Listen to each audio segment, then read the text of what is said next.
Hello mga ka-amazing! So for today's video natin mga guests ng mga students, no? So before sila mag-tour or maadto sa Dakak Park and Beach Resort, amo siya daang giagi diri sa Dapitan Tourism Office kay naay gamayng symposium nga buhaton aron matagaan pag mga knowledge ug man idea ang mga guests ng mga students kung unsay mga contribution ug nahimo pa nila sa dinhi sa Dapitan City. So mo siya mga ka-amazing na sila sulod sa kanang second floor sa tourism office para mag-lecture.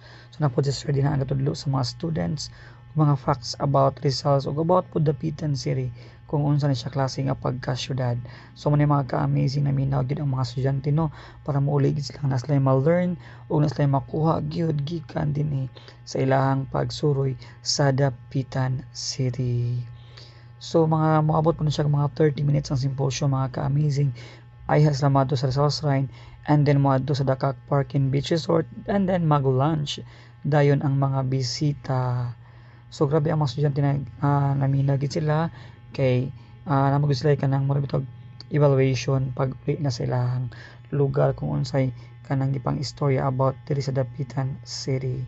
So muna siya mga kaamis ang mahitabo kung mga estudyante mo magiging symposium before mag-tour sa mga nagdagan kay mga bisita dinhi sa Dapitan. Thank you so much for watching.